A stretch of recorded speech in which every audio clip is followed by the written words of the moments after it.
வணக்கம்.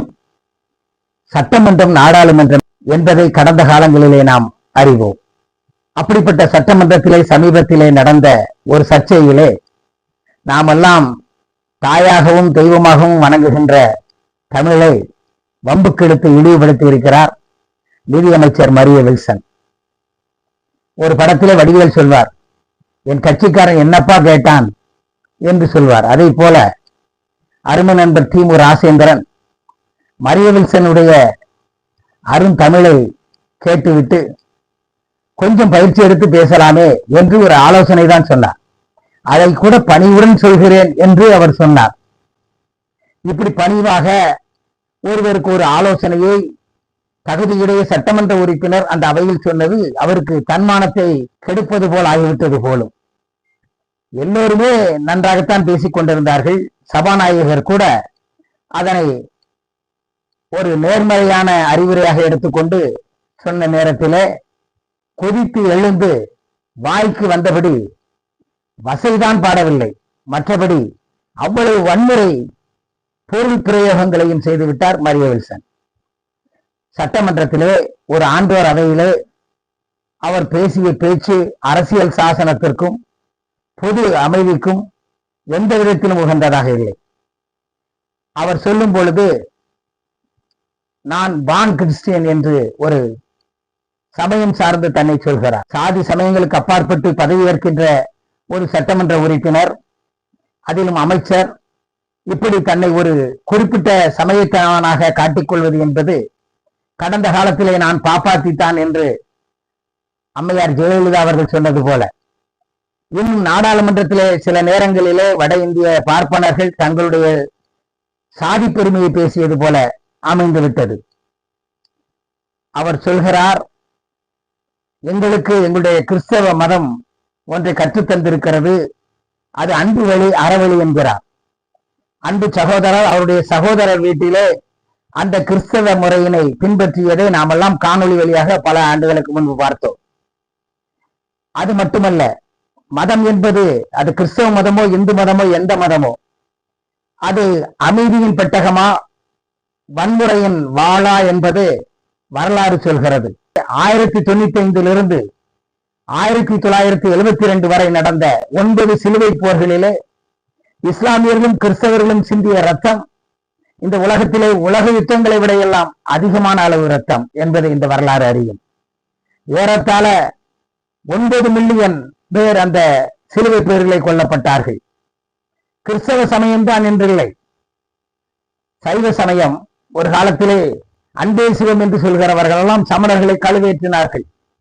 இஸ்லாமியர்கள் இன்றளவும் தங்களுடைய மதத்திலே இவ்வளவு தீவிரமாக சில நேரங்களில் இருக்கிறார்கள் என்பது புரியும். ஆக மதம் என்பது ஒரு மனிதனை அமைதிப்படுத்துவதல்ல, மதம் அமைதிக்குரிய கருவி அல்ல என்பதனை இந்த உலகம் அறியும். அத்தோடு அவர் நிறுத்தியிருந்தால் பரவாயில்லை. தமிழை விட என்னுடைய சமயம் எனக்கு அன்பு நெறிய அறநெறியை கற்றுத்தந்திருக்கிறது என்று அவர் சொன்னதுதான் மிகவும் வருத்தமான விடயம். எந்த இடத்திலும் ஒரு சமயத்தையும் இனத்தையும் நேர்படுத்த வேண்டிய அவசியம் இல்லை. யாருமே இப்படிப்பட்ட ஒப்பீட்டை செய்வதில்லை. நீங்கள் எந்த சமயமாக இருக்கலாம். இன்றைக்கு மரிய வில்சனாக இருக்கிறவர்கள் நாளைக்கு மாறுமுத்தாக கூட மாறிவிடலாம். ஆனால் நம்மை எல்லாம் இணைக்கின்ற நம்முடைய உயிர் பிறவியாகிய தமிழ் என்பதுதான் நம்முடைய அடையாளம். எங்கு போனாலும் இவன் தமிழன் என்ற அடையாளம் காணப்படுவான். நீ டெல்லி சென்றாலும் அமெரிக்கா சென்றாலும் நீ தமிழனாகத்தான் இருப்பாய். உன் அடையாளம் எது, உன்னை அலங்காரம் எது என்பதை நீ தெரிந்து கொள்ள வேண்டும். தமிழ் என்பது உடலோடு ஓடுகின்ற குருதியும் உயிர் அணுவுமாகும். சமயம் என்பது நீ மேலே போடுகின்ற ஆடையாகும். இதை கூட உணராமல் இரண்டையும் ஏற்படுத்தி இருக்கிறாய். அப்படி பார்த்தால் தமிழை விட அன்பையும் அறநெறியையும் போதித்த ஒரு மொழியை நீ காண முடியுமா? இன்றைக்கு உலகங்களும் பறந்து வாழ்கின்ற தமிழர்கள் எப்படிப்பட்ட சகிப்புத்தன்மையுடன் வாழ்கிறார்கள் என்பதற்கு அவர்கள் கற்ற தமிழ் மொழி, அவர்கள் அருந்திய அந்த தாய்ப்பால் தான் காரணம். உலகத்திலே நம்முடைய சோழ மன்னர்கள், பாண்டிய மன்னர்கள் எத்தனையோ நாடுகளை படையெடுத்து வென்றிருக்கிறார்கள். எந்த இடத்திலும் தன்னுடைய ஆதிக்கத்தை அவர்கள் நிலைநிறுத்திக் கொள்ளவில்லை. தன்னுடைய பண்பாட்டை தான் பெருமை என்று எங்குமே பேசவில்லை. தமிழர்கள் செல்லாத நாடுகள் இல்லை. எந்த நாடுகளிலும் ஒப்புரவோடு வாழ்கிறார்கள். இந்த அமைதி வாழ்க்கையை அவர்களுக்கு கற்றுக் கொடுத்தது தமிழுடைய மரபு, தமிழுடைய மொழி. சட்டமன்றத்தில் இப்படித்தான் பேசுவேன் என்று அவர் சொல்கிறார். என்ன ஆணவம்!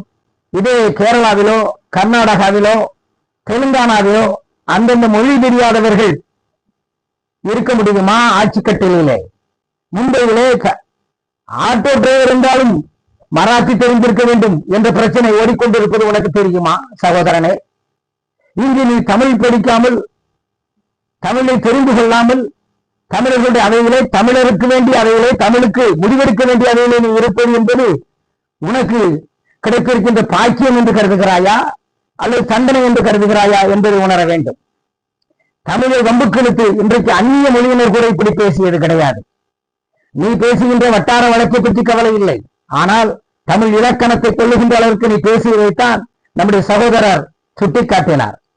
அதை ஏற்றுக்கொள்கின்ற பக்குவம் இல்லாமல் இவ்வளவு ஆணவமாக தமிழ்நாட்டில் தமிழ் பேசுகின்ற தமிழ் அவையத்திலே இவ்வாறு தமிழை இழிவாக பேசியதற்கு அமைச்சராக மரிய வில்சன் மன்னிப்பு கேட்க வேண்டும்.